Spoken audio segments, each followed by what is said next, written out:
Let me ask you something. If you ever needed to walk through a major financial decision, the kind that actually changes the shape of your life, who would you call? Most of us have someone, a person who's been around long enough, built enough, read enough, and when things get complicated, they're the first person that you dial. For me, it's my friend Eric. He's an MBA. He's been a mentor to me for over 20 years. We've talked about money, markets, career pivots, timing, the kind of conversations most men never have because they're either too proud to ask or too busy to slow down. He's built an impressive portfolio, probably 3 or 4 times mine. He's the guy who connects the dots for a living. A few months ago, I called him to let him know that I was planning to retire this year, and he was surprised. How, he asked. I explained it to him, a provision inside the tax code called the Rule of 55. He was quiet for a second. Then he said, and I want you to hear this clearly, I've never heard of that. 20 years, an MBA, a serious portfolio, he's never heard of it. Not because he's not smart enough. He definitely is. He just never needed it. And that distinction is what's going to matter to a lot of people by the end of this video. But before I get into what it taught me, let me actually explain what the Rule of 55 is. Because if you're in your 50s and you've been building a 401k, this may be the most useful 10 minutes of your financial decisions that you make this year. Most people believe that you can't touch your 401k without a penalty until you're 59 and a half. That's a number everybody knows.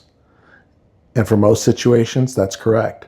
Pull money out before you're 59 and a half, and the IRS hits you with the 10% early withdrawal penalty on top of the ordinary income tax. That's a combination that can cost you a significant chunk of what you've worked decades to build. But there's a door inside the tax code that most people never find because they're not looking for it. It's called the Rule of 55, and here's exactly how it works. If you leave your job voluntarily or otherwise, in the calendar year that you turn 55 or later, you can begin taking withdrawals from that employer's 401k plan without paying the 10% early withdrawal penalty. You still owe your ordinary tax that you would on any other withdrawal that you make, same as always. But the 10% penalty, which on a $50,000 withdrawal is $5,000 straight out of your pocket, disappears entirely. Now let me walk you through the specifics because the details of this matter a lot. And if you get it wrong, it can be very expensive. First, it has to be a 401k. This does not apply to IRAs. If you rolled over your 401k into a traditional IRA, you've lost access to this provision. The money has to stay in the employer-sponsored 401k plan for the rule to apply.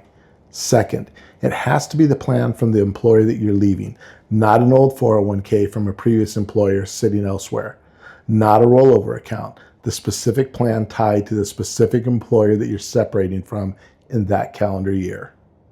Third, the calendar year matters, not the birthday. Let's say you turn 55 in November. If you leave your job in February of that same year, you still qualify, even though you technically are 54 when you walk out the door. The IRS looks at the year, not the date. Fourth, your plan has to allow it. The IRS permits it, but the individual plan administrators can add their own rules. Most major plans allow it, but if you need it to verify, look at your plan documents or your IRS department can help you out. Fifth, this is the one that catches people. If you're a public safety employee, police officer, firefighter, federal worker, the threshold drops to 50, not 55. If that's your world, you have an earlier door available to you.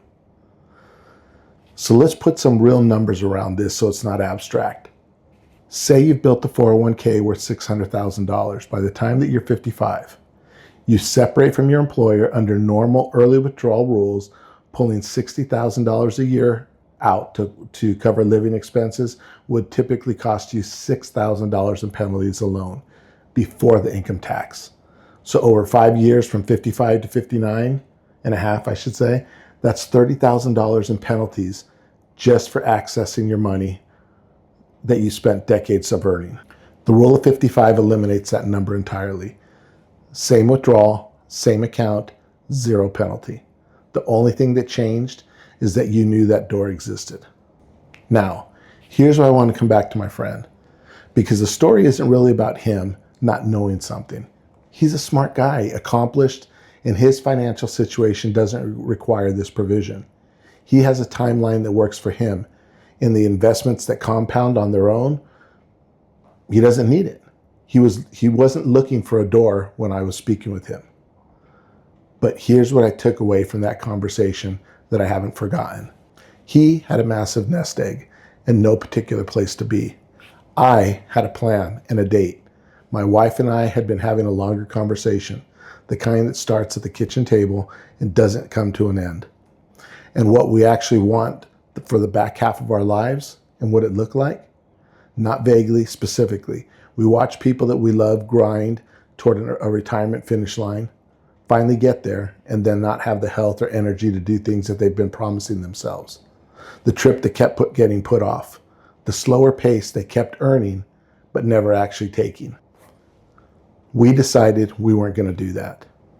The plan we landed on was straightforward. We were going to downsize, move into something smaller and manageable, take the equity, travel while we still can. Enjoy the years we have before the body starts making decisions that the mind doesn't agree to. It's not a radical plan. Actually, a pretty quiet one, but it had a shape. It had a timeline and it had a date on it. And the moment it had a date on it, the research changed entirely. I want to be clear about something. I'm not a financial advisor. I don't have an MBA. What I have is a destination. When you decide you want something, specifically, not generally, not someday I'd like to slow down, but I'm leaving at this age and I know what it actually requires, the questions you ask change completely. You stop reading general articles about retirement and you start searching for answers to a specific problem that you're trying to solve. The rule of 55 isn't hidden. It's in the IRS tax code. It's in every serious retirement planning resource. It's not a loophole. It's not a cheat code. It's a provision that exists specifically for people who have a reason to need it. I needed it. I found it. It's an observation that I think applies to most people watching this video. Expertise doesn't guarantee intention. Knowledge without a destination, it's just accumulation.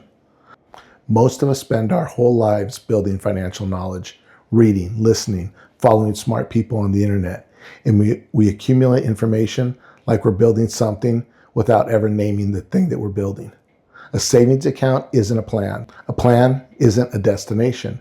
And knowing the rule of 55 isn't useful if 55 doesn't mean anything to you yet. The question isn't how much you know. The question is, what have you decided?